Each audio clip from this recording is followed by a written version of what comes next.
So thank you very much. Yeah, and so we now have a stellar panel of experts on democracy with us to reflect on this experiment, and we wanted to have their reactions and their evaluation of this. And I especially thank those in the panel who are coming from far away and are, for them it's very early or very late in the day. So let me first briefly introduce our panelists. We have Hélène Landemore, who is tenured associate professor of political science at Yale University. She has published the prize book Democratic Reason in 2013 and just published Open Democracy, Reinventing Popular Rule for the 21st Century at Princeton University Press, in which she gives a prominent role to such mini-publics. So this is very much on the topic today. John Dryzek is Australian Research Council Laureate Fellow and Centenary Professor in the Centre for Deliberative Democracy and Global Governance at the University of Canberra.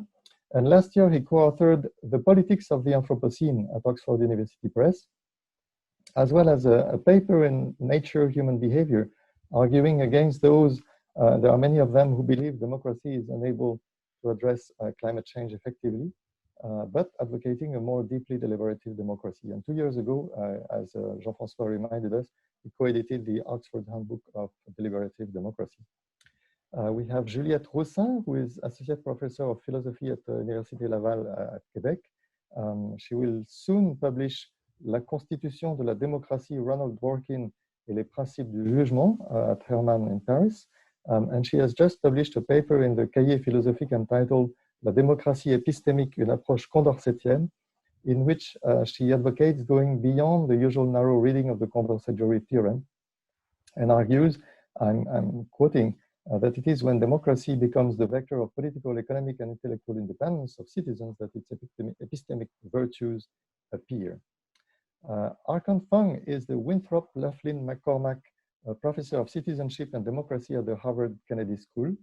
And among his many publications, let me just mention his book, Empowered Participation, Reinventing Urban Democracy at Princeton University Press in 2004. And more recently, Open Budgets, The Political Economy of Transparency, Participation, and Accountability, published by Brookings in 2013.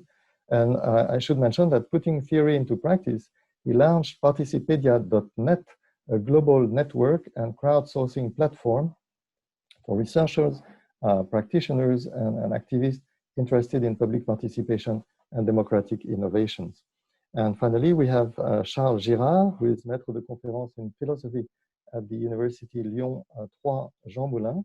And last year, he published Délibéré entre égaux, Enquête sur l'idéal démocratique at Brun in Paris, in which he defends the viability of the democratic ideal, but delineates the challenges and conditions making it possible.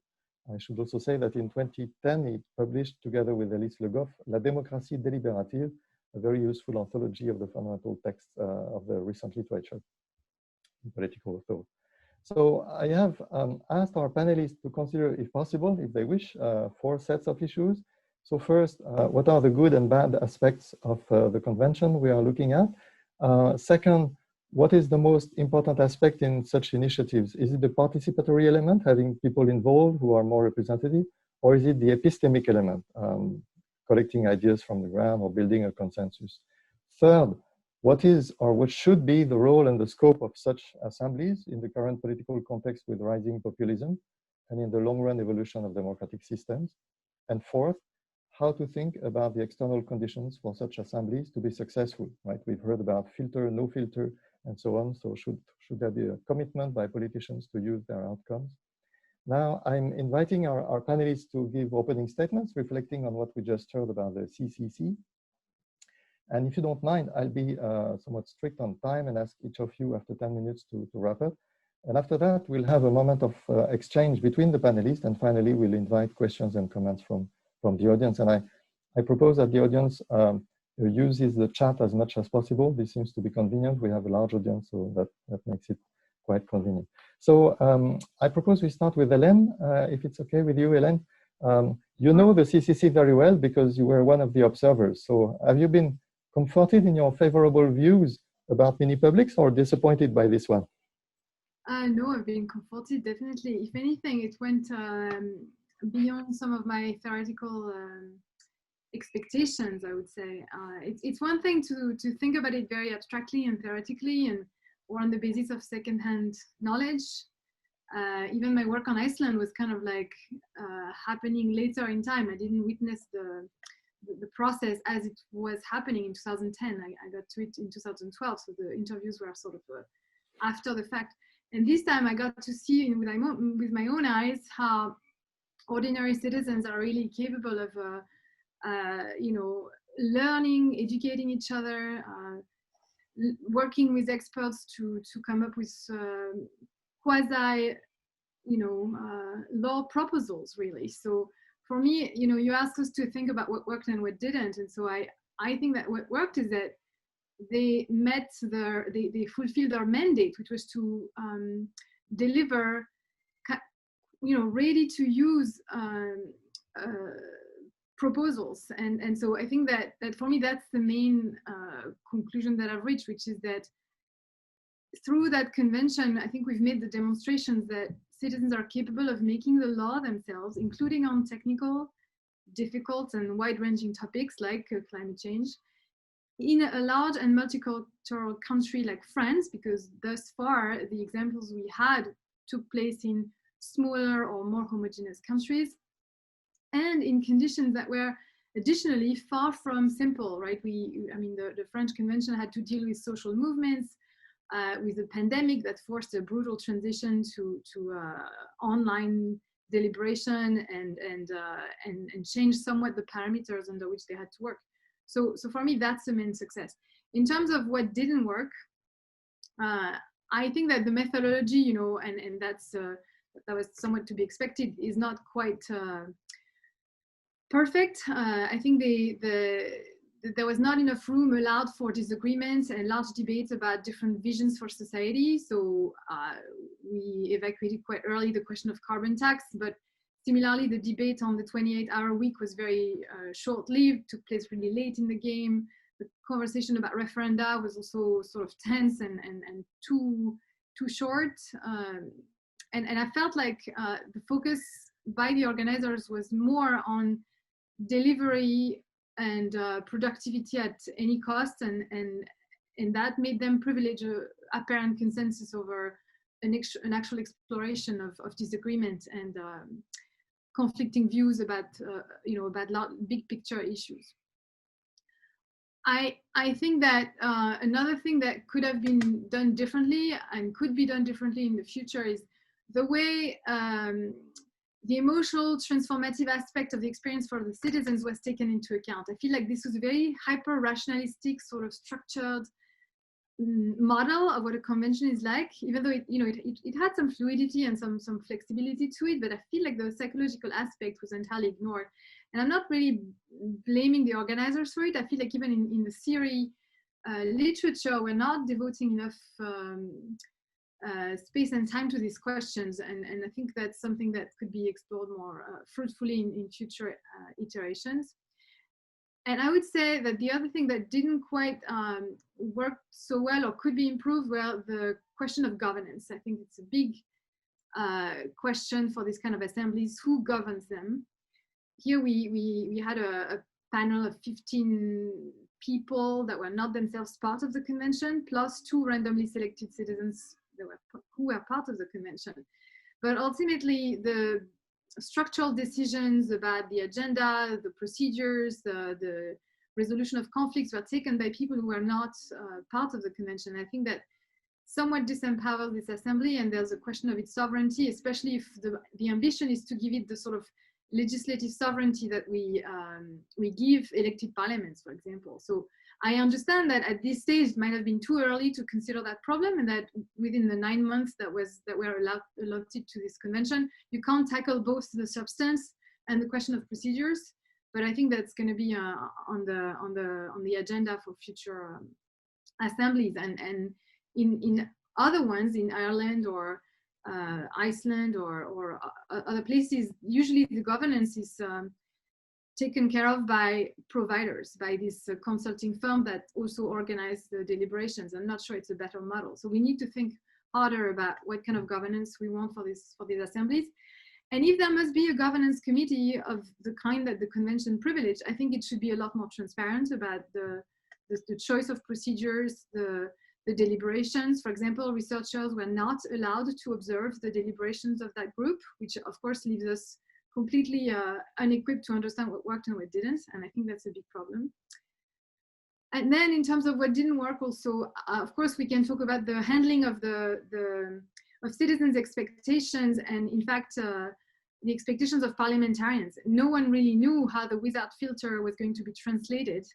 And that's why we're running into all these issues. So I think one way to fix that might be in the future to have parliamentarians collaborate earlier on with the randomly selected citizens and learn to know them and appreciate their work instead of discovering kind of towards the end when it's already a little late what they've been up to and how bold their proposals are. So you also asked us to think about the external conditions for such assemblies to be successful.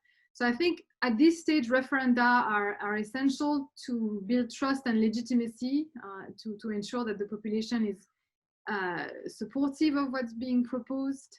So that's one way to conclude a convention that seems quite natural and has in fact been practiced in Ireland and British Columbia and other places. I think that down the road, we want to constitutionalize the role of these assemblies, so to give them a sort of their own jurisdiction and legitimacy and status, so that eventually we can even delegate actual decision-making power or even legislative power to them, which we can't do now, which is why their status is so ambiguous and hard to reconcile with the prerogatives of Parliament.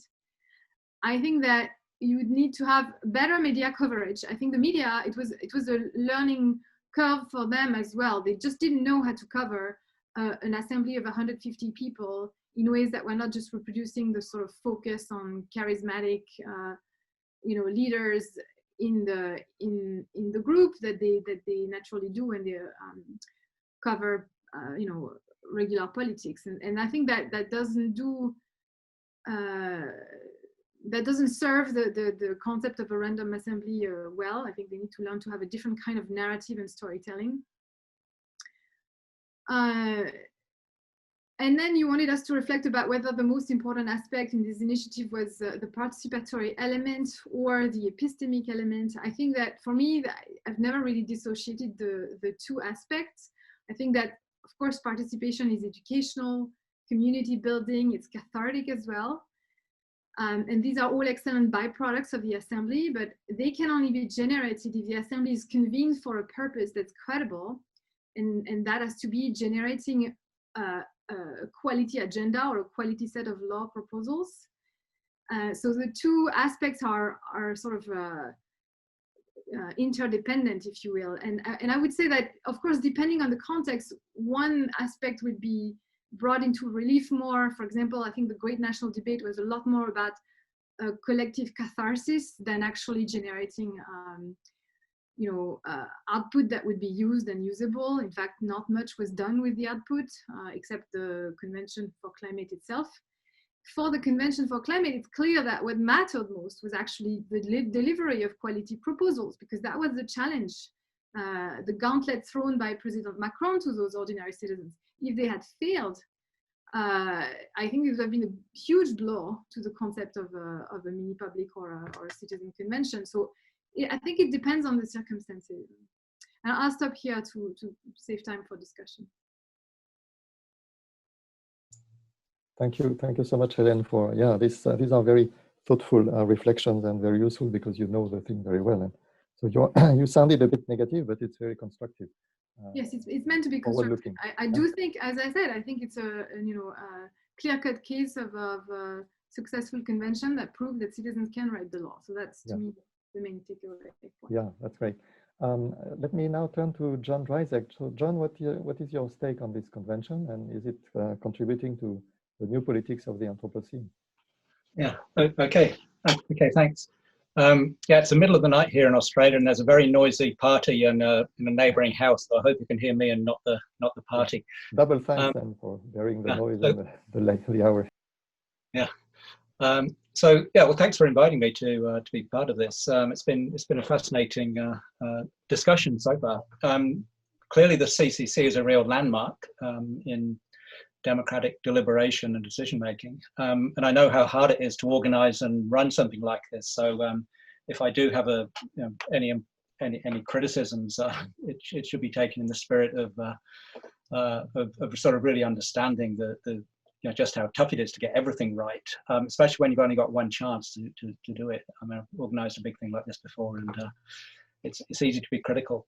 Okay, I'm going to sort of talk about things both from my own normative perspective, but I'm also going to bring some empirical results to bear from other studies, which I think are worth thinking about in the context of the CCC. So just from my own normative perspective, when it comes to impact of an assembly like this, I think the impact on broader public deliberation is key. I think that a citizen assembly should not be a substitute for broader public deliberation, but should be a key part in instigating it. And so in this sense, it's not just the unfiltered adoption in legislation of recommendations that is important, but also just the quality of the broader public deliberation. And in seeking that broader impact, I can see why some people, well, and there are some good examples of deliberative assemblies being linked to referendums. I'm often a bit suspicious about referendums. I've seen sort of many cases of really poor public deliberation in the context of referendums, and them being dominated by money and special interests. I used to live in the state of Oregon in the US, which made very heavy use of referendums, and their introduction of citizen panels in connection with referendums has only, I think, partially ameliorated some of those problems. So I can see why the citizens in the CCC were themselves a bit skeptical about submitting their proposals to referendum. But I think it's important that they were encouraged to reach out to communities and stakeholders. And I'm pleased that, as Benedict pointed out, it did not lead to lobbying. So that would be a bit of a worry, and I'm glad that apparently didn't happen. And it's also really interesting that the citizens themselves sort of organised themselves afterwards to be a force for advocacy for in the broader public sphere for what they had concluded. Obviously, in terms of the impact on broader public deliberation, a lot depends on the media, both old and new media, social media. And as Hélène pointed out, it seems to have been a bit problematic in this case. I'm actually, well, my centre is actually currently working with a documentary film company to develop the idea of a deliberative documentary as at least one small contribution to reaching big audiences with deliberative material on complex issues.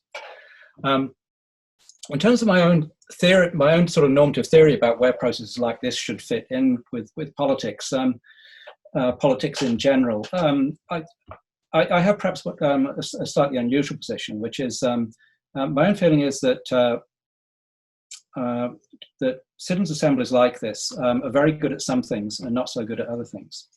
That we have empirical results that suggest that they're very good at manifesting the deliberative virtue of reflection on the merits of arguments on different sides. They're not necessarily so good at the deliberative virtue of justification, of arguing on behalf of proposals. However, there's an important caveat there that I think, given that the amount of time that the citizens participating in the CCC had, I have a feeling they developed a substantial level of expertise, which enabled them to be effective advocates in a way that would not normally be the case in much shorter deliberative processes. But when it comes to the place of assemblies like this in constitutional systems, Hélène has already suggested that they should be constitutionalized. And my feeling is that they should be constitutionalized as houses of reflection or review. This is, it's really quite traditional that the upper house in bicameral party systems should be thought of as a house of review. Often it doesn't do that. Often it just sort of mirrors the kind of partisan advocacy that one sees in lower chambers. But I think an upper house composed of randomly selected citizens, be it a general purpose or convene for specific pieces of legislation would discharge that review function much more effectively than elected upper houses. Okay, when it comes to some details on the process of the CCC, I think there are some things that can be illuminated by some empirical research that people in my centre here in Canberra are doing. There's a project that I'm part of that's led by my colleague Simon Niemeyer, which is essentially a meta-study of research on deliberative process. And some of these are tentative findings, but some of them are I think, relevant. So when it comes to connections to decision and insisting that that connection be unfiltered, one might think that guaranteeing that connection in advance might lead to better deliberation because citizens would take their task more seriously.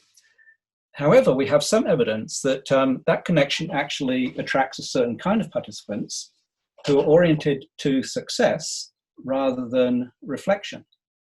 So they're again, you get perhaps a slightly different kind of personality in terms of who accepts to be part of it, and they're not necessarily better deliberators than people who would be more willing to participate in a process which they know is not guaranteed that kind of unfiltered impact. So that may be counterintuitive, but it's something worth thinking about.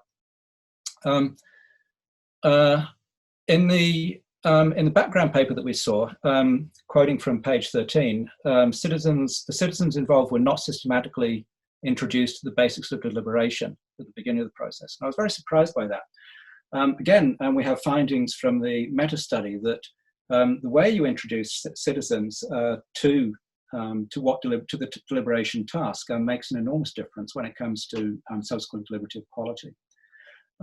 So I was a bit surprised that they weren't systematically introduced to what deliberation was all about.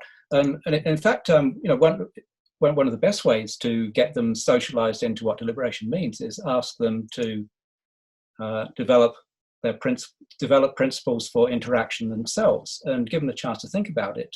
Experience suggests that they often converge on what we would call deliberative principles. And then finally, the role of voting. Obviously, when you're dealing with large numbers of proposals and dealing with large numbers of participants, voting is hard to avoid. But we have some evidence that voting actually can get in the way of effective deliberation, especially this comes mostly from smaller groups rather than the size of a citizens' jury rather than a citizens' assembly. But when people think in voting terms, they think in terms of for and against, success and failure, rather than thinking in terms of mutual understanding across different positions.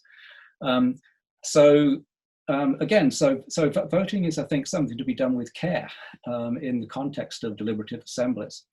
So those are just three, perhaps slightly counterintuitive. Well, not necessarily. Actually, the second one is not counterintuitive, but perhaps the first and third ones are. I just wanted to other sort of brief observations on what was done in the context of the CCC. I was struck by the very prominent and assertive role that experts played, and that I think, from my point of view, perhaps a bit more care should be taken in how experts are treated, so that they don't necessarily condition the crafting of proposals, for example. Although I do note that the citizens involved in the CCC could actually, I think they could at least partially choose which experts they heard from, which is good.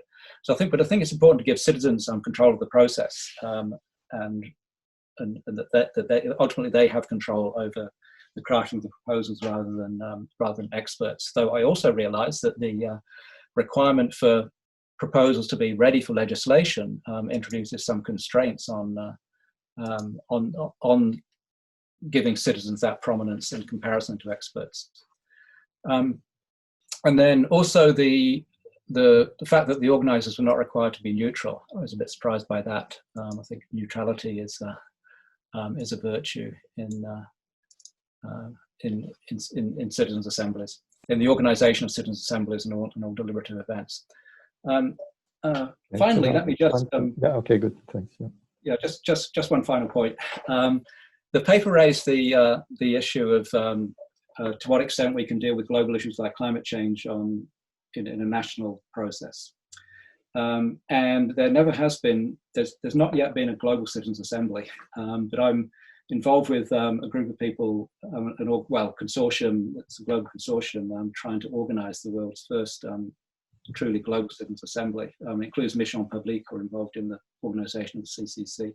Unfortunately, it's not on climate change. It will be on genome editing, and we're trying to raise a few $1 million currently to try and make that happen. Okay, so thank you, and I'll finish there. Yeah, many thanks, John. That's very interesting. And especially your take on the distinction between deliberation and seeking outcomes, which is probably very, very important indeed. Okay, so Juliette, if you don't mind, can we ask you to share your thoughts now, and perhaps, focusing on what you want, but maybe on the articulation between the participatory and the epistemic dimensions, or whatever you want to focus on. Okay, thank you very much for your invitation and for organizing this workshop. So I learned a lot reading your paper, and I'm very happy to have the opportunity to discuss the CCC. And what I'm going to say here is both abstract and from secondhand knowledge. So I hope I'm not sure it will be of any use, but anyway. So yeah, while I was reading the paper, several questions came to mind, and I'll mention two, and actually maybe only probably one. But so the first question revolves around the political and normative appeal of resorting to a citizens' assembly of the kind of the CCC for designing and implementing climate policy specifically. And the second question was about the desirability of giving some form of decision power to such assemblies, and about their institutionalization or formalization more generally, what was referred by Hélène as constitutionalization. So since this question was discussed, maybe I put it aside, but so are citizens' assemblies such as the CCC the most appropriate forums to make climate policy recommendations? There's a temptation in deliberative democracy theory to treat deliberation as the appropriate procedure for addressing any political problem. So for its advocates, citizens' deliberation, if correctly conducted, will produce more legitimate and better decisions than other procedures. And so as long as it is a collective or political issue, the object of deliberation itself does not particularly matter for deliberative Democrats. And so one could argue that the climate crisis and the best political way to address it was not the primary concern of the executive either, when it first announced the creation of the Citizens' Convention of Climate. The political motives for organizing the CCC did not primarily reflect a concern for climate nor a conviction about the normative merits of deliberation on climate issues. The government's primary concern was to end the political crisis induced by the Gilets jaunes protests by giving them an institutionalized follow-up that would display respect for ordinary citizens' opinions and voices and change the conversation at the same time, turning the attention from social turmoil to carbon reduction, emissions reduction. And of course, another possible motive was to discard the government's responsibility to take unpopular measures, both to the public and to powerful economic actors. So even if the CCC is partly a product of political strategy, from a normative perspective, one may wonder whether climate change is likely to be better addressed by a citizens' assembly such as this convention, rather than by ordinary democratic politics or even a panel of experts. So two reasons against such a device are mentioned in the paper. First, climate is a very complex issue that requires highly technical knowledge. So there was, as noted, and as I understand,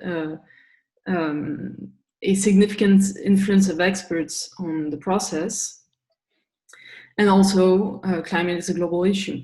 So at least at this scale, the national scale, it was a citizens' assembly was could be problematic. But deliberative Democrats also have put forward various reasons for why citizens' deliberation is a promising procedure to reach more ambitious political decisions against climate change and environmental damage more generally. And so within the CCC, information pooling, mostly via expert testimonies, seems to have raised awareness of the seriousness of climate crisis and its urgency.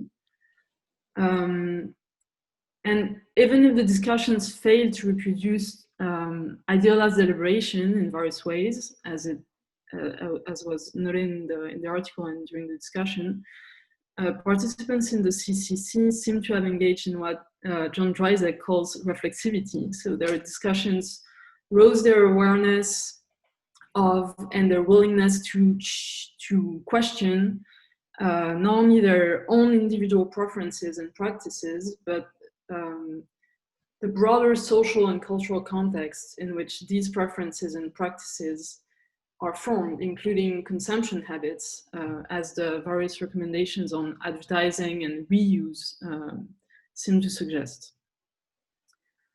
So I would suggest that citizen deliberation is all the more justified in the case of climate policy, because climate policy is a highly divisive issue. By which I mean not only or even primarily that climate is a matter of pervasive disagreement among citizens. As it happens, climate change is not a partisan issue in France, and climate change denial, to my knowledge, is really relatively weak. So what I mean by that is that climate action raises important issues of justice among citizens. Again, what triggered the Gilets jaunes movement was the controversial carbon tax, which was perceived as an unjust burden supported by the wealthy, urban, and educated classes, showing a growing concern for climate pollution, but weighting disproportionately on the least advantaged members of society. And so from that perspective, the starting point of the CCC is indeed an issue of climate justice, that of fairly distributing the burdens and benefits of climate reform and energy transition among the citizenry.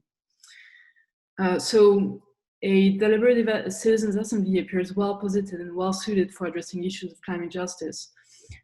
Because first, inclusive deliberation can be expected to bring light on experiences of injustice. So ideally, citizens' assemblies give unheard or marginalized voices in the citizenry an opportunity to express themselves directly and to be taken into consideration. So I'm not sure it was the case in the CCC that marginalized or silenced voices were heard. So maybe the observers have more information, more details on this point. You seem to imply earlier that it was not really the case, but so the CCC also had the effect of rebalancing social and political power of negotiation. Again, ideally, the benefit of a citizens' assembly is not only to cross diverse perspectives, but to clarify competing interests and the power relations between groups. Those who benefit from climate inaction, those who are the primary victims of climate change, those who would benefit from climate transition, and those for whom the burdens of such climate reform would be particularly heavy to carry. So here, I actually don't know about this, but I thought that there is a possible blind spot here, given that ethnicity was not used as a criterion for selection, as ethnic statistics are forbidden in France. And I'm just saying this because, as it happens, racialized groups are found to be more likely to be victims of environmental injustice. So it would have been maybe interesting to have this criterion, even for researchers, in mind. And finally, inclusive deliberation can be expected to allow for the expression and confrontation of competing interests in the face of climate change, and to lead to their to their clarification and the sublimation of their opposition when possible. So again, I don't know whether this function was performed within the CCC. The insistence on consensus, despite the social conflict at the heart of the climate debate, at least at this time in France, seem to indicate that participants put the deliberative standard of respect for collaborators above the clarification of interests at stake. So one hypothesis is that, or what I wanted to suggest is that distributive matters can be addressed more fairly within a citizens' assembly, where the interests of diverse social groups are present and discussed. And I mean, it echoes the fact that many participants in the CCC, when they talk in the media, etc., they really insist on the fact that in designing their proposals, they were always sensitive to considerations of social justice.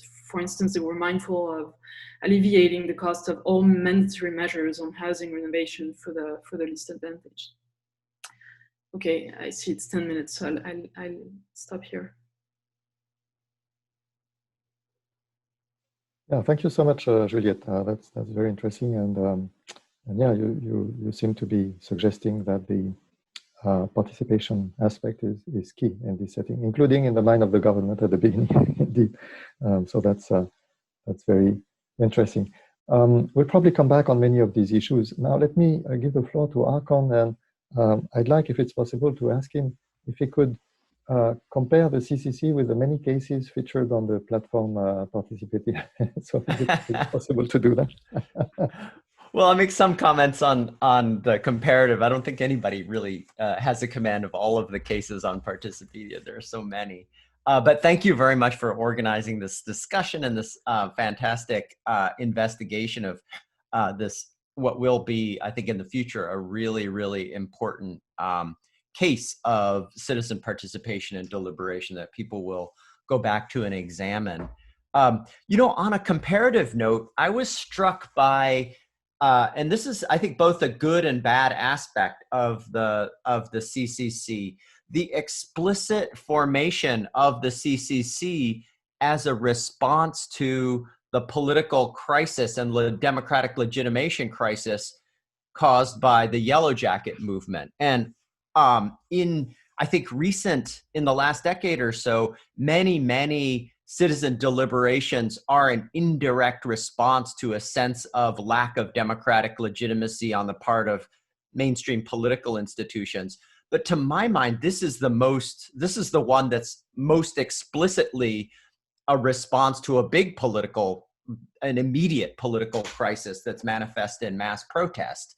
And I think that that's a positive thing in that it demonstrates Macron and others in formulating and initiating the project implicitly acknowledged that that Parliament and mainstream political institutions cannot sufficiently respond to this democratic legitimation problem because or not enough people trust them anymore to adequately respond. So I think that's a kind of positive from the participatory and deliberative perspective. I think a potential negative thing is that the CCC, and I am curious in the Q&A whether this happened, it sets the CCC up to be a co-opting effort to the Yellow Jacket movement. I mean, I can only imagine in other federal or state response to the Black Lives Matter movement in the United States. If somebody said, oh, we're going to set up a randomly selected group of people to talk about how to deal with a racial crisis, everybody, I think, rightly would have said, well, you're just trying to disarm the Black Lives Matter movement. That's not okay. That's not very democratic, right? So I wonder if that happened in the CCC as well, right? And that certainly occurred to me because of such an explicit response to a social movement. And to Marc, to your question of your second kind of prompt about the epistemic versus participatory dimensions of the CCC, I think compared to many publics, the CCC has an opening big challenge in its remit is so broad, right? I mean, think about compared to a jury and a citizen in a criminal trial. You're the people are set out to answer only one question, guilt or innocence, right? That's the primary question. It's something they can deal with. And many publics are just much more focused. And even, you know, the British Columbia Citizens Assembly focused on one question of should we reform away from first past the post to some kind of PR, right? Which is a huge question, but still much more narrow than the CCC. And so I'm just wondering, even though they were given, you know, 6 or 7 long sessions to deliberate, the agenda is so large. I wonder if it's, it seems like a big initial challenge to epistemic quality and virtue, just that initial design choice. And then to the research, I would like to, on the epistemic quality, I would like to know much more about 2 different dimensions of epistemic quality. One you might think of as internal, which is, did citizens learn from one another? Did their views evolve? Did they become more articulate? Did, as Juliette was saying, did different interests get articulated and were those differences taken into account in the formulation of these 150 some odd proposals by the end of it, right? Or on the other hand, did citizens in the deliberation, were they subject to these bad cognitive phenomenon of bandwagoning early on and groupthink early on? So I think just by looking at the vote at the end, you can't really tell, because either a good process of discovery or a bad process of discovery could have resulted in those high voting rates to approve the processes. You'd have to know much more about than I know about what went on over those 5 weekends. Did it get big and then zero in, or did it kind of narrow? Was it narrow all along? And then there's very importantly, compared to other mini publics, and Hélène can talk about this much more, I think one of the main epistemic virtues of mini publics is that they emerge with conclusions that are quite different from what would have emerged from the ordinary institutional process of parliament or an expert process or an executive process of party politics or a party politics process, right? So the part of the epistemic virtue is they come up with something that's quite different from what all of this other policymaking machinery would have come up with. Like they approve gay marriage in Ireland, or they reject gerrymandered districts in the United States, right? And so I would like to know much more about whether the CCC's proposal, there's so many of them, they're kind of hard to wrap your mind around, which ones of them were particularly surprising if you take as your baseline what the French climate policy process was coming up with without any citizen participation, right? And so if it does come up with interesting things that are quite different, you think, oh, there's some epistemic virtue there, certainly from a deliberative system kind of perspective, right?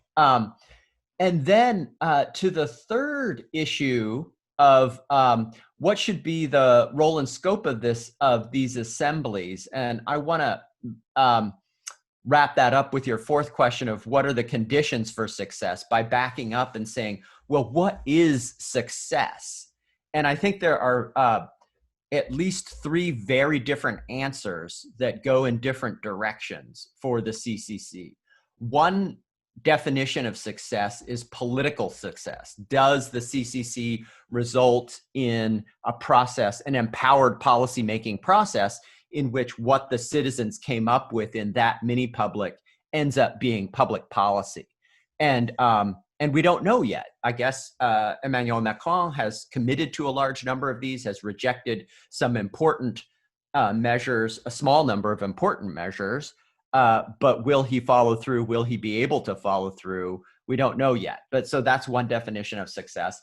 A second definition of success is, does the existence of the CCC increase democratic legitimacy of climate policy in France? Which is a very different question, right? And the extent to which it increases legitimacy, I think, depends in part on whether the policymaking apparatus takes these suggestions seriously. That's very important. but then does the public take the CCC very seriously? And I think the finding that 43% of people in the survey at least know what the CCC is very promising. But then I would like more focus group information to say, hey, you know, once I know more about it, yes, I think these randomly selected people in France, they should have a large role to play, or no, they should not, right? Does this mini public shore up democratic legitimacy? And then the third question, the third definition of success, which is quite different from the first two, is the more pragmatic in the Deweyan sense, is does the CCC help France get to the right answer about what climate policy ought to be, right? And there, I don't know, I think probably the most promising contribution is to the climate justice, as Juliette was pointing out, to the climate justice dimension of the discussion, is really emphasizing the burden that many climate policies, not just in France, but many places, put on the least advantaged, right? And so does it manage to lift up the burden on the least advantaged? And Macron's rejection of the 4% tax to finance climate change suggests, well, maybe there's some limitations there, but I don't know. It's a large package of policies. So does it move the ball forward from a pragmatic perspective of getting the right answer with regard to climate change?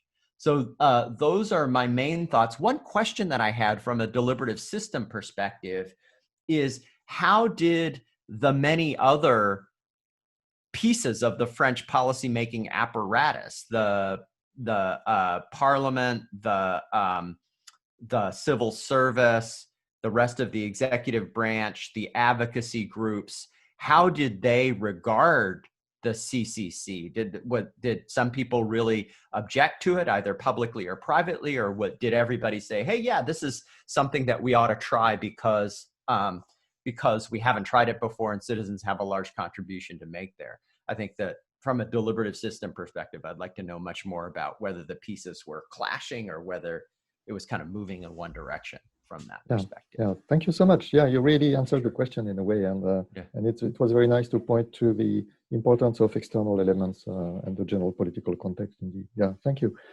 So Charles, you are the last. I put you last because I thought maybe you might be the least positive about such things. In your book, you are somewhat guarded, but we've already heard some serious caveats and reservations already with your colleagues. Thank you, Marc. Thank you for organizing this, and thank you very much to Bénédicte and Jean-François for the great presentation. I've learned a lot. I haven't been a close observer of the CCC, and most of the remarks I'm going to do are going to be critical, but I should first say that for what I've been able to follow of the work of the participants, it has been truly impressive. And I agree with many of the positive remarks which have been made by Hélène, John, Juliette, or Archon. So I'm just not going to repeat them, and I'm going to focus on the insertion of the CCC within its broader political environment, doing two sets of remarks.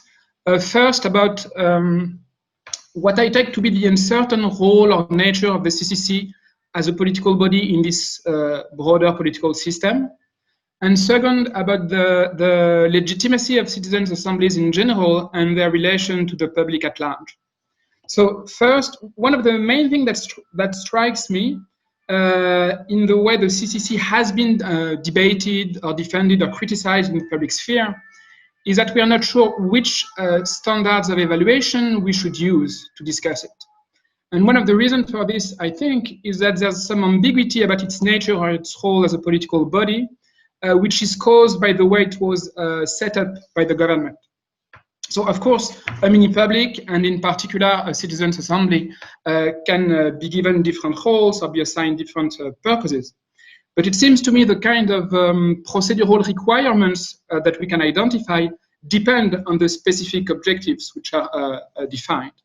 So first of all, and this point has been made, there's been some lack of clarity from the beginning on the advisory or quasi-binding nature of the CCC's report and proposals.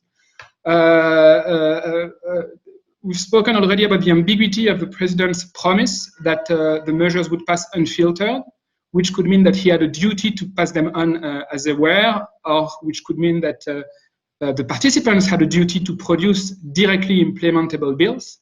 But even before that, this promise departs from the explicit mission statement that was given by the Conseil économique, social et environnemental, which was organizing the CCC. According to the mission statement, the government committed to give a public response to the report and to give a calendar for implementation of proposals. And even when Macron came to the CCC and said again it would be unfiltered, he also added explicitly that if he decided, in fact, not to pass along some of the proposals, well, he committed to come back and explain why. So from a legal point of view, the Assembly was explicitly an advisory one, but politically there was this rather ambiguous personal commitment from the president, who in the end decides what happens to the proposals.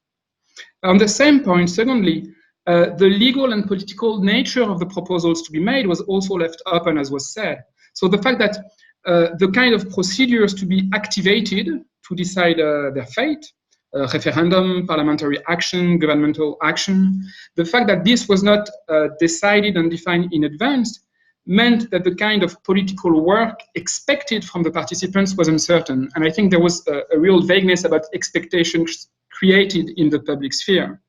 Because we know that advising a general course of action and suggesting a list of measures, as expert committees often do, is not the same as drafting a bill or drafting a referendum proposals, as governmental or parliamentary committee often do. And it's not the same as issuing governmental decrees, which have not to be submitted to a deliberation by the people or by representatives. So all these actions imply different kind of works, and in traditional representative institutions, different bodies with different qualities and powers are in general charged with them.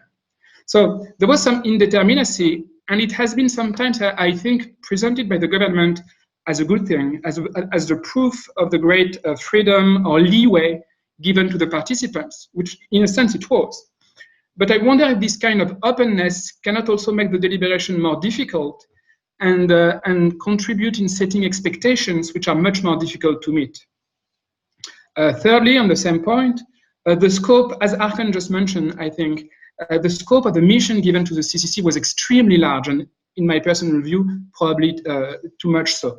Because to define structuring measures to manage, to cut down gas emissions by 40% by 2030, and also to suggest financing measures, and if possible, to evaluate the expected impact, it's quite a tall order in 6 or 7 weekends across a few months, even for very dedicated and competent citizens.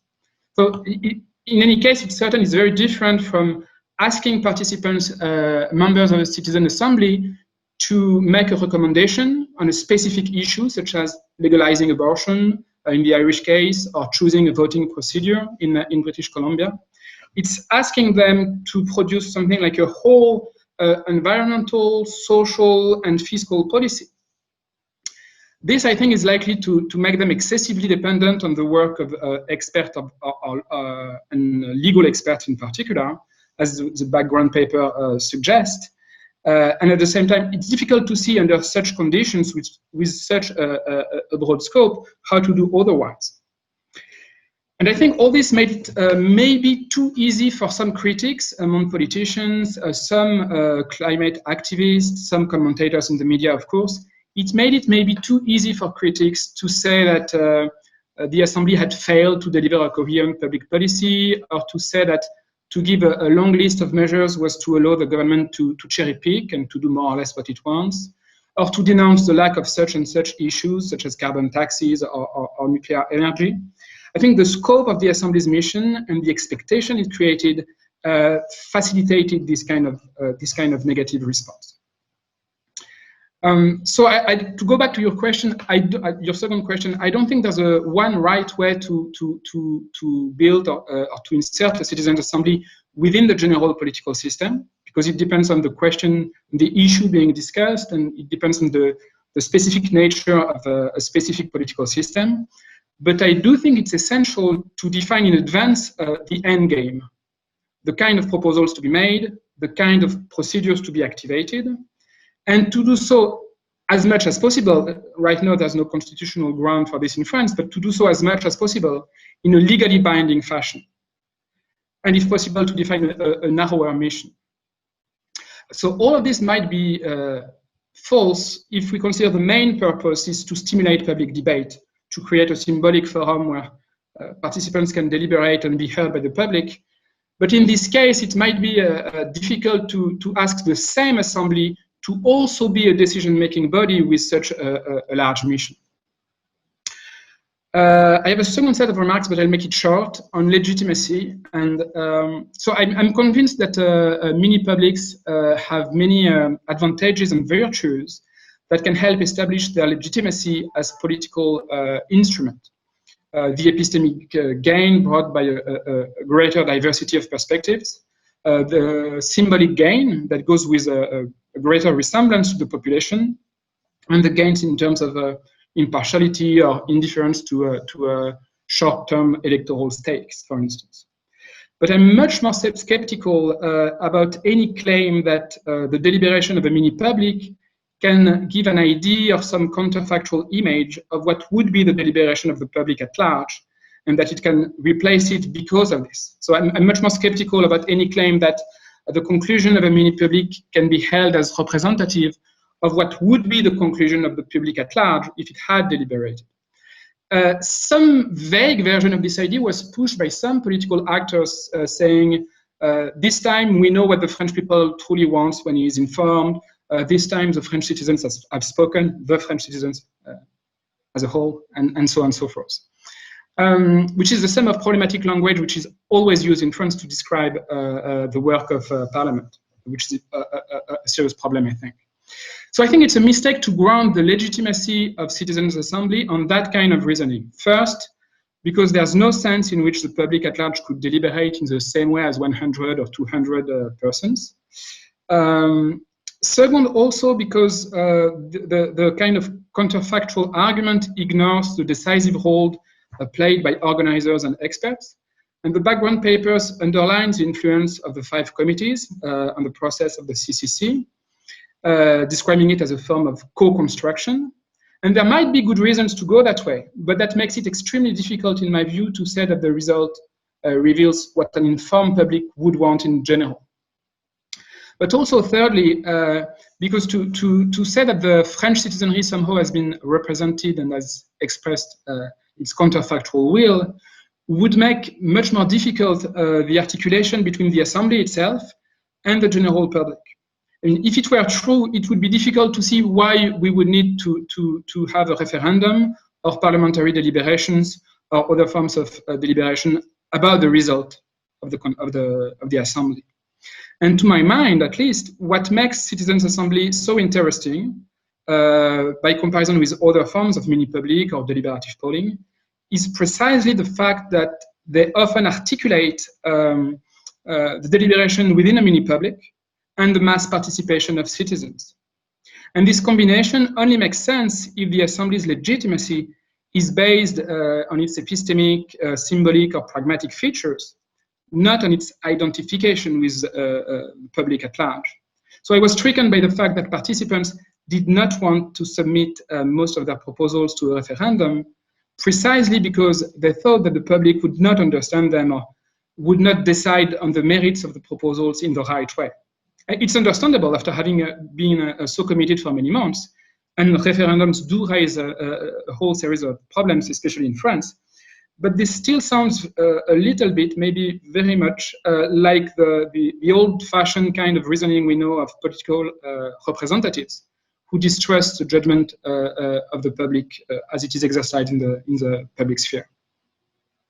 Okay. Yeah, thank you very much, Charles. It's really impressive that most of you point to the lack of the improvisation and the need for more institutionalization of this sort of mechanisms, and also in a way expanding the possibilities for linking with the general societal deliberation or general political debate, and the role of the media and all that, but it's potentially very important. So let me now invite you for a few minutes of exchange if you'd like to react.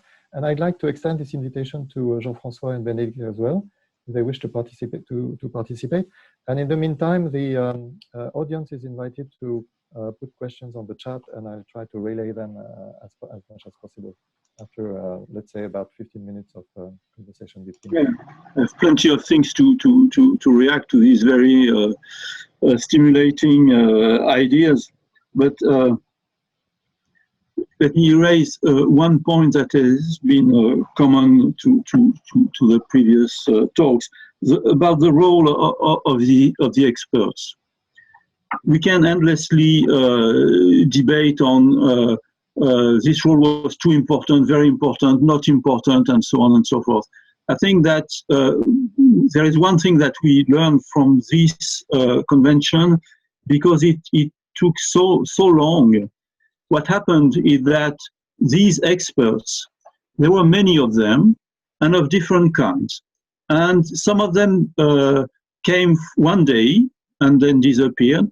So, some of them remain maybe too long, all day long. Some of them were experts designed, supposed to be expert on one thing, and some of them were experts supposed to help the members of the convention in the long run. And lastly, some of them have had a very specific role, that is the legislative committee. And these people are lawyers, okay? So these people did help the participants writing down the text about things they didn't know about. Okay, this is what lawyers do. You know, they write precisely about what they do not know, and this may be very helpful. And what happens in that, because this process was dynamic, we could see that some experts were politely not invited again, or some experts were, on the contrary, called back, and some more or less took power. And this process was not set by the governance committee. It was the power of the citizens who were very important there. So the selection of the real selection of the experts was also made by the people. This is why I believe that at the end, even if we have seen experts taking the hands of people to write down precisely the proposals, this is anecdote, but the truth is that I think that the people were very cautious and they kept their hands on the experts.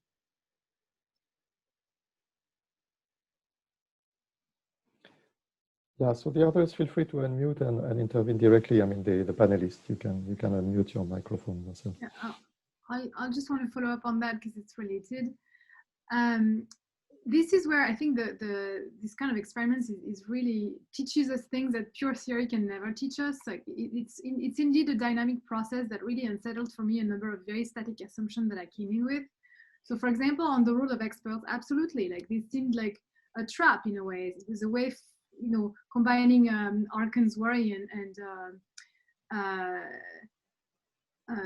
Charles' worry about the role of experts, the cooptation danger, right? But the reality is that indeed, when the convention started, critics were really loud about this is a way to sort of distract our attention from the social movement. They're just going to implement whatever the government wants. They're going to implement a carbon tax, but in fact, that's not what they did. They came in very skeptical. Some of the participants came in, and the first weekend they wouldn't leave their suitcase because they thought this is a joke, this is a sham, I'm going to leave. But then they stayed, and they let down their guards, started believing in the process, started appropriating the process. And I think by the end, there were I didn't hear anyone anymore questioning the purpose of the assembly or the independence of the assembly. They questioned whether the recommendations would be implemented, but there was an enormous amount of trust in the citizens themselves and amongst themselves. So I feel like that really changed over time. And similarly, the fear that the experts would take over, that it was too complicated, too large a task, and that again is not what at least I observed in the Groupe Se Loger. There was a lot of pushback, on the contrary, a sense of their responsibility, autonomy, not quite sovereignty perhaps, but they really pushed back against experts. So I feel like that really is the danger of building systems on pure theory, when in fact we need to experiment and try out things and sometimes take a risk. And I feel like the French government in a way took a risk. I was very worried that it would not pan out, and I think it did. So.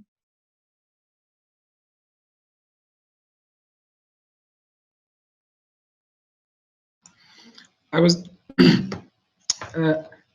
very, on another topic, I was very interested by what you said, Hélène, about the way in future assemblies members of parliament and members of the citizens' assembly could collaborate throughout the process. Because one of another striking feature of the public debate about the CCC is how there's a competition for many actors of legitimacy between the parliament as representing the French people and the CCC as representing the French citizenry. And the fact that it is a two-step, if it goes to parliament, or some of the proposals go to parliament, the fact that this is envisioned as a two-stage process, with first the citizens' assembly, then it ends, then the parliament, seems to encourage that kind of competition, while I think it's easy to see the advantages there could be if in an official way, predefined, members of parliament were to meet with members of the assembly during the process of the assembly itself to draft the proposals. But also the way it would be extremely beneficial if members of the assembly kept working after the proposals were produced and the report given, participating explicitly in the deliberation, of course, but the drafting of the amendments, the impact study, and all the parts of the implementation process. Because it was mentioned that this is a little bit what is happening, but if my understanding is correct, it's because they self-organize as an association, and it's partially on some kind of informal basis. But if we accept that there are different qualities, vices, and virtues to elected assemblies and non-elected assemblies, it seems there's many ways in which they could work together in the same process. So there could be co-construction, to put it that way, between members of parliaments and members of a citizens' assembly.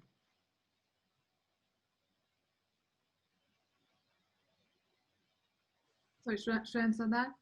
Or what Yeah, feel free to interact. We can continue like that for a few more minutes, and then we'll look at the question. You know, from the perspective of pure theory, again, you have this assumption that mixing these legitimacies is a bad idea. That, you know, there's going to be a work for the randomly selected citizens, and we shouldn't start mixing them with the work of the elected officials, and there's going to be co-optation, all kinds of impurities introduced in the process. But my observation is that in Iceland, that's what they did. They stuck to the purity model of completely being in isolation and from the parliamentary process. And what was the result? It failed, right? They were blocked at the parliamentary level, where the parliament refused to even vote on their proposal, even though it had been adopted in a referendum. So in Ireland, by contrast, what initiated this process that ended with legalization of abortion and gay marriage was actually a hybrid assembly of, you know, with 2/3 randomly selected citizens and 1/3 elected officials. And I feel like what's happening now, completely exploding the frameworks I brought into this process, is that the citizens are taking things into their own hands. They create their own assembly. It's a problematic in all kinds of theoretical ways, right? I mean, they're not the assembly anymore. They're something else. It's not based on random selection. It's based on self-selection of those who want to participate, and elections. The presidents, the co-presidents are elected. So it's hard to see how this is a continuation of the previous legitimacy, and it is problematic, but it seems to be working. So the reality is that they're actually getting to talk to the parliaments. They're actually trying to push through some ideas. And so who knows where it's going to end, and maybe we'll learn that this is a failure and certain things were not done correctly. But I feel like the reality is probably going to be closer to some kind of impure mix than than the sort of pure models I came in with, at least. Any other reaction from the panelists? There are two other points that were mentioned, and I wanted to say a word. First, about the constitutionalization of the process and the idea of building a house of reflection. Then we should follow what is happening currently, because one part of the story is a reform of the CESE. This third French chamber is a bit strange maybe to some of you. Its members are nominated through a process that is the following. There is a list that is decided by the government, a list of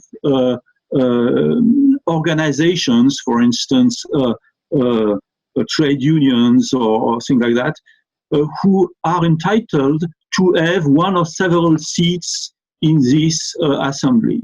And then they nominate these people who are paid for that. This chamber, this assembly, is under critique, and to understand the details of what happened at the governance committee during the convention, one should understand this issue. Somehow the existence of the CESE was at stake, in a sense. And there will be a reform of the CESE. And the reform of the CESE will incorporate the idea of randomly chosen citizens. Okay? So we do not know exactly what will happen, but in France, there will be, in the coming months, a political discussion towards the institutions, I don't know how to say that in English, you see what I mean, of these deliberative bodies in the French setting. That's one thing. Another thing is that we will learn a lot, I think, in the coming months, in order to answer the questions raised, in particular by Archon and others. Will that work? I mean, we have the proposals, but we are suspended. What will happen now? Okay, will this will the strength, the political strength of the convention be strong enough that it does something or not? Okay.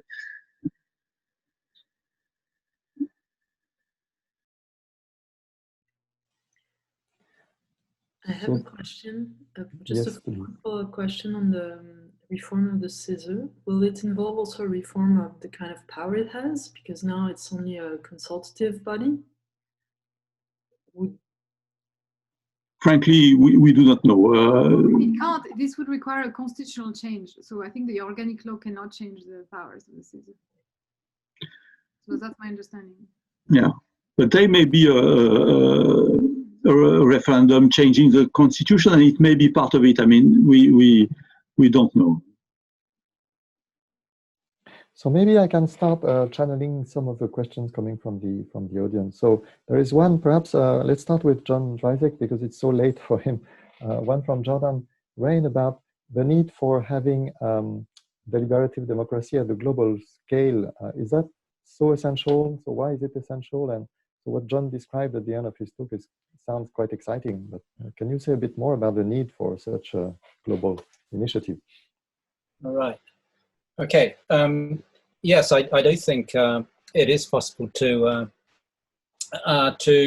deliberatively democratize global governance. I always think it's essential. I mean, and really, it's the reasons are the same, essentially the same, I think, as for the deliberative democratization of governance at any level. And so, basically, for reasons of legitimacy and also epistemic reasons as well. So when it comes to legitimacy, I think there is a. I mean, there is a. I think that traditionally global governance has not been democratic, even at several removes, because many of the states which participate in it are not democratic. So if so I think, well, I'm not going to go through all the arguments, but I think all the arguments for legitimacy on behalf of democracy that apply at the nation-state level also can be applied to the global level. Electoral democracy, however, is pretty much unavailable at the global level. However, deliberative democracy is, I think, available, and we can pursue it through devices such as global citizens' assemblies as part of a global deliberative system. And as I said in my comments, we're starting to work on how to do that in a very practical way. And then just and I think the epistemic argument, I think, applies just as much globally as it does at any level. So I think it's both possible and desirable for legitimacy and epistemic reasons. And if we look at issues like climate change, we can see that the existing system of global governance has not delivered. And it really needs sort of all the help it can get. That doesn't mean that just holding a global citizens' assembly on climate change would automatically unlock effective global governance. Of course, it wouldn't, but it could be one sort of small piece of the puzzle in a more effective global deliberative system. Okay, thank you very much.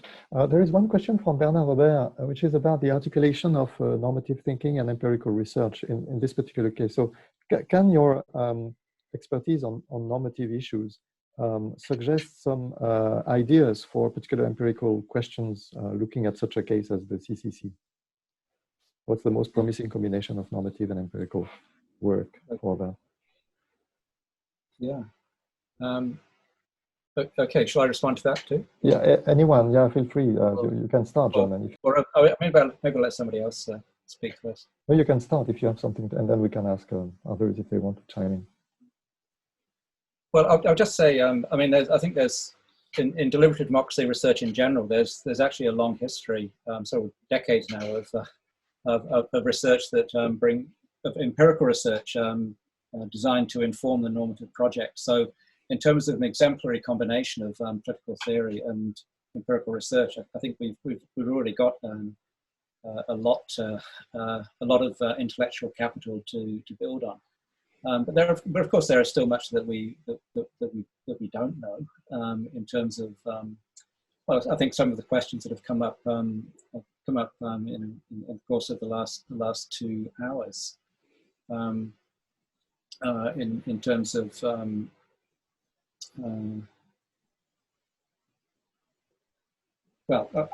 in terms of something that I raised, the effects of what are the effects of focus on voting in a deliberative process on the quality of deliberation, and we have empirical research that informs that, for example. But that's just one amongst many normative questions that can be eliminated by empirical research.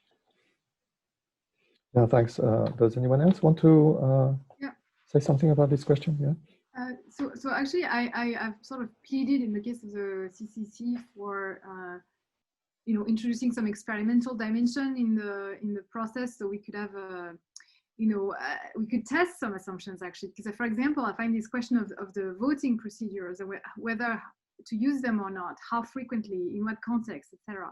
Fascinating. And John Dryzek mentioned that there's some evidence that in small groups they tend to perhaps polarize the group unnecessarily, but I'm not convinced that it's true of a larger group. And in fact, as the group gets larger, there are a lot of misunderstandings and things that and sort of silent majorities that don't really get fully recognized. And from my observation in the CCC, I felt like there was too much credit and power given to vocal minorities, and that this method of apparent consensus really pushed under the rug a number of controversies that should have been debated in the open. Even for example, the annulment of the squad group that took place over 2 sessions. This was decided not arbitrarily, but somewhat hastily by the governance committee without any kind of vote taking place. So just because some people spoke loudly against the principle of this squad in the plenary assembly.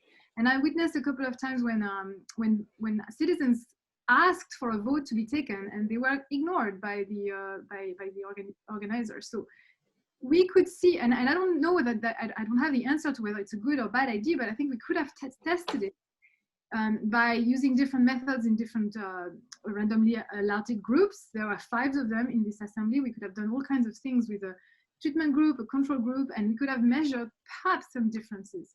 But you know, it's not the culture in France. I would hope that Paris School of Economics can sort of push for that, and you know, and that the next convention that's organized in this country could combine, you know, the sort of qualitative and quantitative studies we've done with an experimental dimension.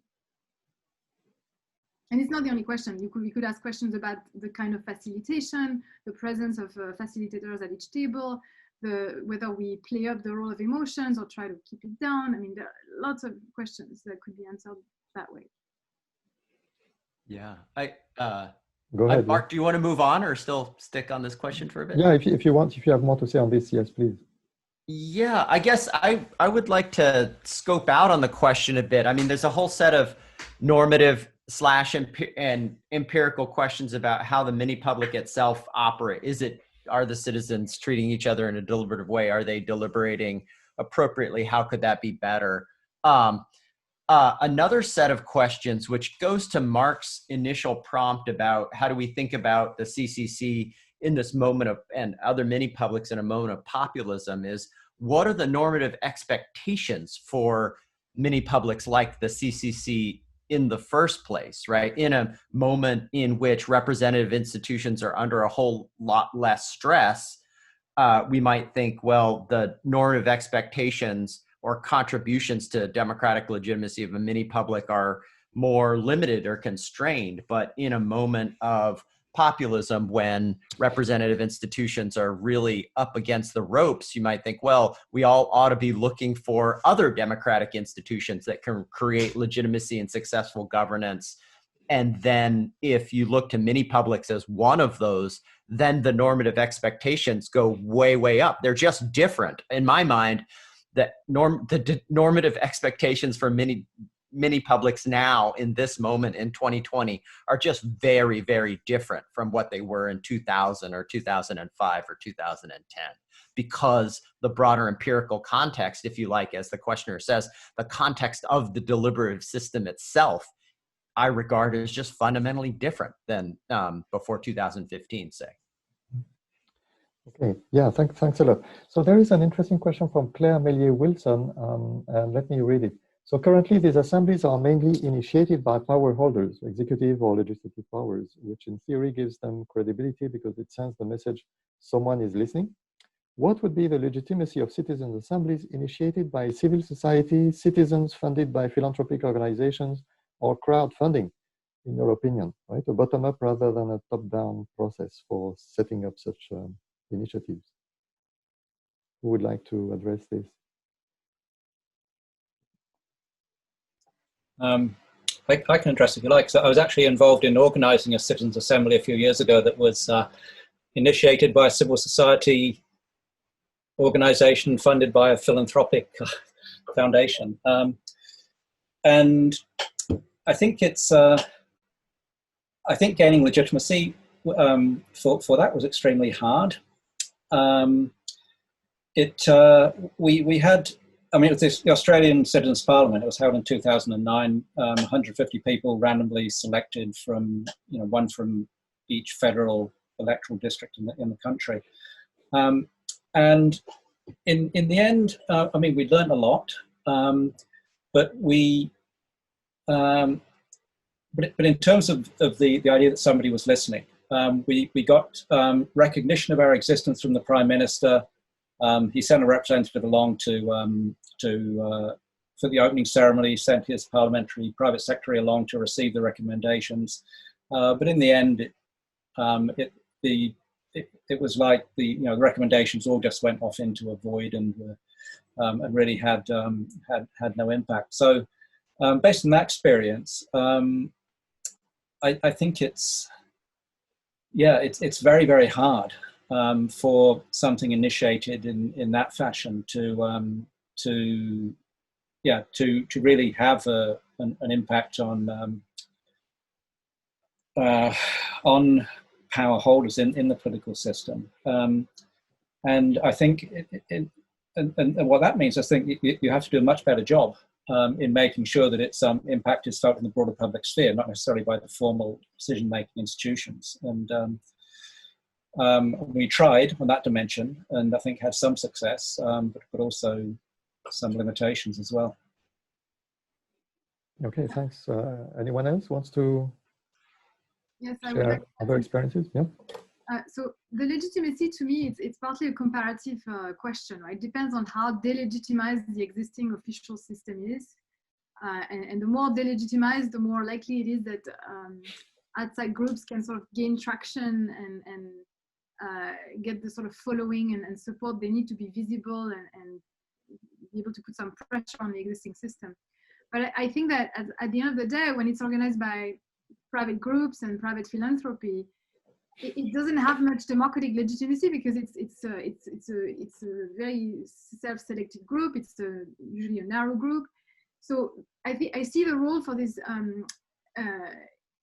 at least at the nation state level, I see the role of these groups as like initiating a model and creating pilots, and then getting to the point where the official system can embrace that model and reproduce it with the full legitimizing authority of the state. So that's exactly what happened in Iceland, where in fact the model of a national forum that was randomly selected came from a group of industrials called the Anthill Group, who believed in crowdsourcing and distributed collective intelligence. They organized a national forum 2009, and it was such a success. It was so embraced by the population, actually, that the government replicated it with an official 2010 forum. Similarly, in Ireland, as far as I know, it started with the grassroots groups who wanted to push the idea of a citizen convention or assembly, and they did a pilot, and again, it convinced some people in parliament to run an initial one, the one that was hybrid, and then as it proved to work and sort of provided a proof of concept, they went on to do the fully random one. And I think that at the global level, what's interesting is that, as John said, there's no electoral assembly to provide an authority from the top down, and the UN has kind of lost its function as it's not very credible anyway. So I feel like there's a chance there that, given how low the credibility at the global level is, that a movement from the bottom up might actually assert something quite legitimate. But at some point, it needs to have means and sort of credibilizing institutions that are usually top down. But I just don't know how that works at the global level. Yeah, but that's very interesting. A combination of a bottom-up initiative and then supported by a top-down. I think that on this question, we should be looking at what happens at the European level, because the European governments is typically an institution who is seeking for legitimacy and for public recognition, and so they are trying to implement this kind of new things. I don't think that the United Nations can be comparable, but the European at the European level, yes. You know, I think a great distinction to read on this comes from John Gaventa and his colleagues at the Institute for Development Studies. He makes a contrast between an invited space and a claimed space. And so he's working with people doing development, community organizations, a lot of oppositional groups. And an invited space is a space in which government invites citizens and organizations to participate. And the characteristics of an invited space are obviously that it's structured, that somebody else usually determines the agenda. They have an eye to which items are acceptable to discuss and which are not. And the roles are clearly laid out, right? Because it's an invitation. And John says, well, in a lot of contexts, an invited space is not a very promising space from which to exercise and project power. And so he looks at a lot of claimed spaces. And he's not looking at mini publics per se, but I think the distinction is interesting. And so, you know, at the urban level or at the nation state level or at the global level, what is the nature of the invitation and who's who's issuing that invitation to a mini public? And is that good or bad for the projection of the formation and the projection of public power and democratic legitimacy compared to claim spaces, which may or may not be available to people? Mm-hmm. Okay, great. And a mini public, you know, he makes the third distinction that he makes is a closed space. And the existence of a mini public itself is a shift from policy making in many closed spaces to an invited space. And then the question is, well, is there a role for claiming space in this kind of discussion? Okay, thanks a lot. We have a question from Simon Bakeland. Let me read it. I wonder if the word expert is really appropriate in deliberative devices. Most of the people who spoke to the citizens belong to associations, think tanks, companies, unions. Moreover, during their interventions, they defend the implementation of public policies and not really an expertise. And there is a second part to the question. I also wonder about the place of political parties in these arenas. Do they have a place, and which one? Would like to address this question? Just on the expert definition, I agree that the definition was overly broad in the Convention for Climate. I think that what they meant by expert really was anyone who wasn't there through the sortition process. So they were there on grounds of some knowledge they had. It could be a user knowledge of some sort, or experiential knowledge, or professional knowledge, or scientific knowledge. So that was probably too broad, and I think we should probably fine-tune the categories of the people who are there, either as like not lobbyists, but like representative of certain interest groups versus scientific speakers versus politicians versus former ministers and things like that. So as long as you withdraw these categories, I think that's sort of fine. I don't think an expert is necessarily somebody who's meant to be objective or impartial. So it's it all depends on what we mean by expert. And about political parties, I can answer. So the political parties at the Palais d'Iéna were not there. In the public sphere, there was extraordinary mute during the process, especially at the beginning. But at some point, there was, as I mentioned, this possibility of people outside the convention to give opinions or make proposals or whatever. And finally, some political parties began to do so. It's quite funny because there were a deadline, and the political parties come at the end, and you can see what they posted. So very kindly, the governance committee accept that for political parties, the deadline would be extended for a few days, and they say things, but well, you can have a look. It's interesting. It would be nice to address also the normative part of the question, right? What should be the role of parties? We've already been talking about members of parliament. And let me read the question by Kathy Kohn about this. So she says, in East Belgium, the Permanent Citizens Council works alongside the parliament. And within the Citizen Council, there is a citizen assembly that oversees what happens to the recommendations. So don't you think this is a complementary model that can work? So that might be one extension of the question about political parties.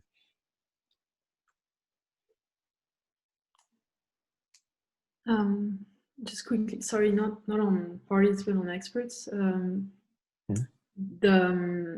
mean, it's true that the term still connotes some form of epistemic authority, but I guess it depends on how the expertise was presented at the beginning of the CCC.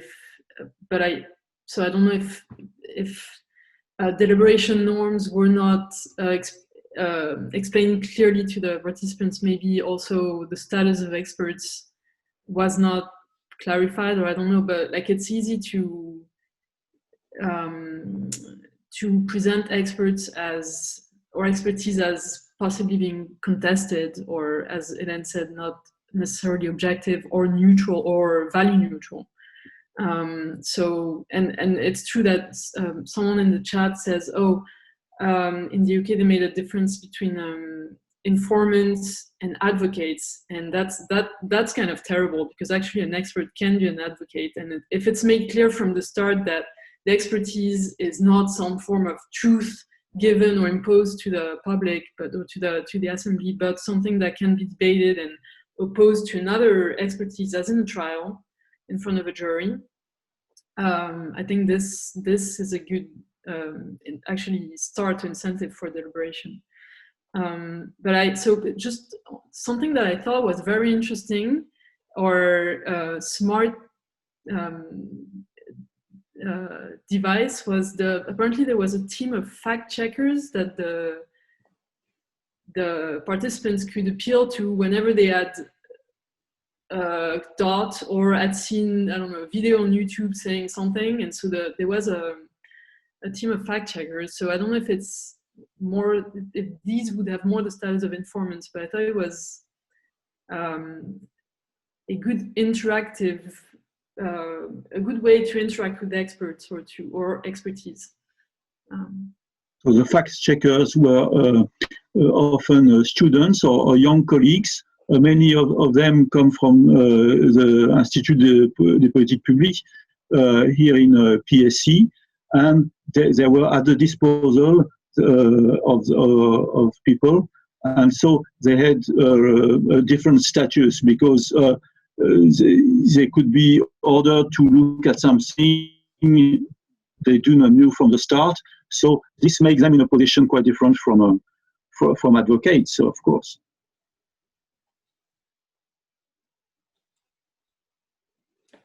Okay, anyone else wants to intervene on this issue, or are we moving on? So maybe it's a time to wrap up and give our panelists a chance to say a few last words. If I may share a reflection that came up, it seems to me that there is a tension in your discussions. On one side, you would like to institutionalize or constitutionalize this thing. On the other hand, we want it to be adapted to the context, which may change depending on the legitimacy or lack thereof of other institutions, and the procedures might have to be adapted as well. So it's not totally clear to me that how to process this difficulty. But why don't I invite you in the order you wish to say a few last words, if you wish, in the last minute. So I guess I go first. As you like, yeah, in any order, and not everyone is obliged to say something. So just an invitation. Oh, so I just react to this tension you mentioned. I think it's correct to say that at the same time that we need to move towards giving these bodies a more permanent, sort of a juridically entrenched status, I think we also need to have a lot more experimentation, because we still have to figure out certain questions. What are they best used for? Under what conditions do they work? What's the optimal size? What kind of governance do they need and require? And so, I mean, there's still a lot of unknown. But the reality, one thing this whole experiment has taught me is that really you only learn by doing, and that we can speculate and try to do things in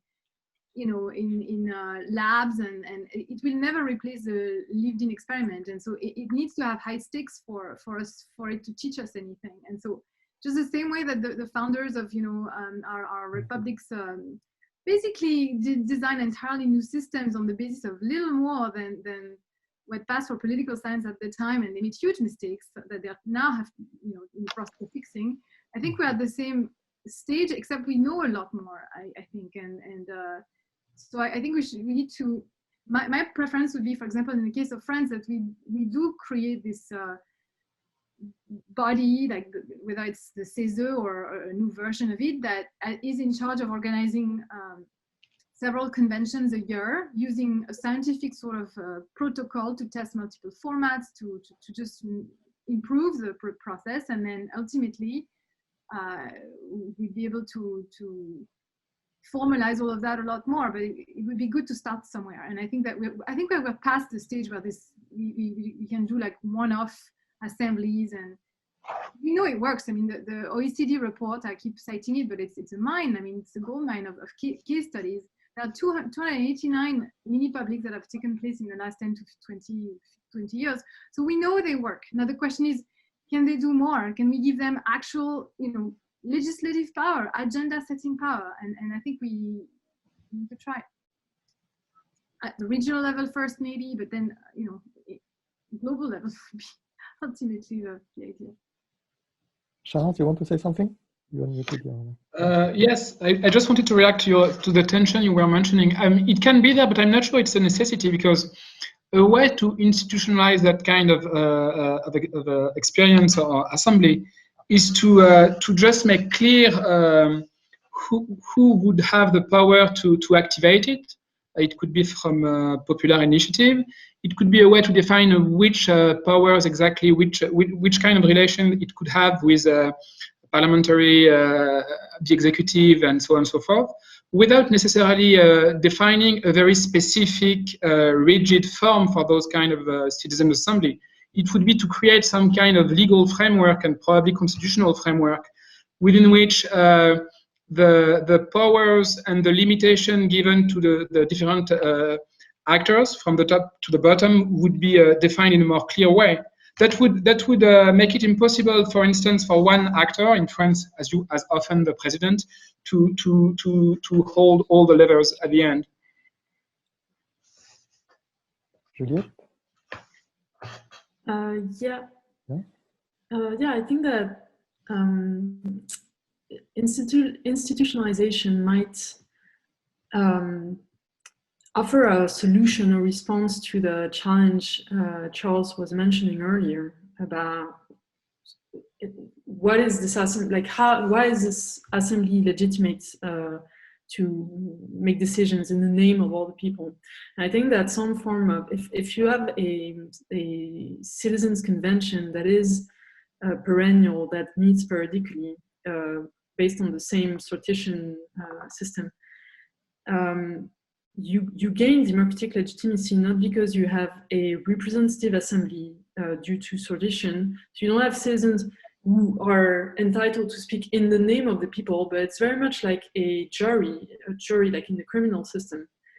You have citizens who are performing their duty as citizens, as members of the people. So they're not talking in the name of the people, but they are doing something as citizens.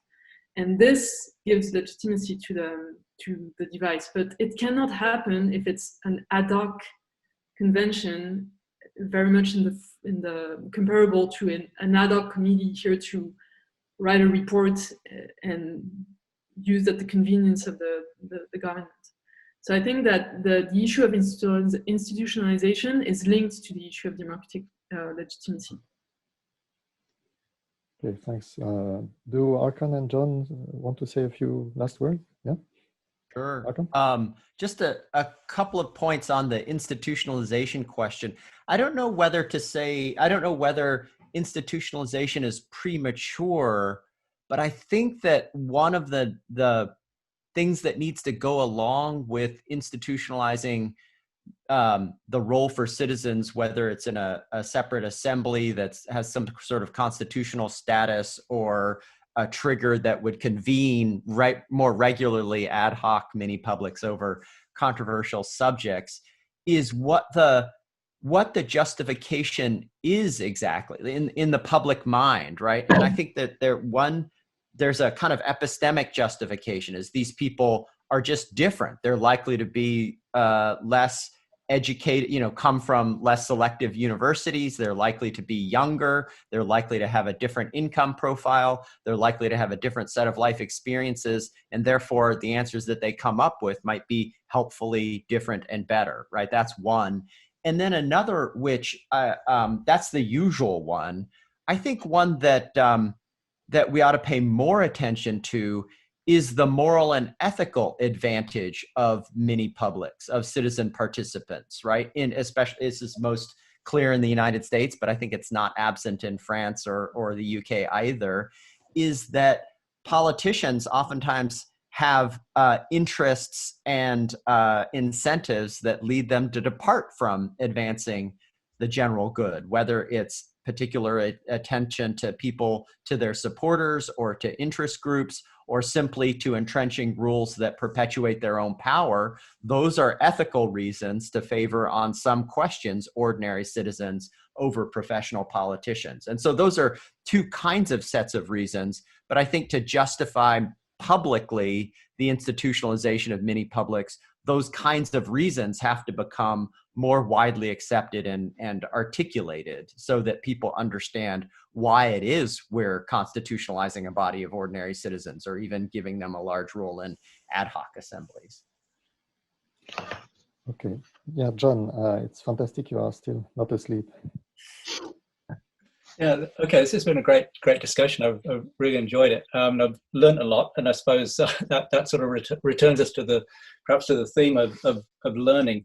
That obviously there's been an explosion of mini publics and deliberative innovation around the world in recent years, but it's been very uneven, and it's, you know, it seems that suddenly, you know, a particular country will take the lead. Like for a while it was Ireland and Belgium, and now maybe France is entering the picture too. But there are places which are completely resistant. So well, in Australia, for example, there is at the level of the national government, there is absolutely nothing happening. There is stuff happening. It's a federal system, so things happen at the state level and the local level. What does that tell us? It tells us that context is really important, and so the interactions between particular innovations and context are really crucial. And particular what seem like very propitious contexts which allow these innovations to flourish can come, but they can also go. For example, with the election of the government, which is not interested in many public and citizen deliberation. So yeah, all that suggests the importance of contextual factors in thinking about what's possible, as well as what's sort of desirable in some kind of abstract ethical sense. So lots of learning to do, but also lots of learning to do about how to navigate particular contexts in order to make sure that these sorts of innovations flourish and don't just come and go with passing political winds. Okay, so I think it's time to really thank everyone who participated, including those who asked questions, but especially our panelists and two presenters at the beginning. So thank you so much, and thank you to our institution, PSE, for giving the infrastructure. It's pretty light in these days, but still. And thanks to Claudia for hosting this in her seminar as well. Thank you very much, all. And this is recorded, so it will be made available. And I think it will be a very useful resource for everyone. Thank you. Thank you very much. Wonderful discussion. Thanks to all. Yeah, thank you all. Good night, John. Yes, indeed. Good night, John.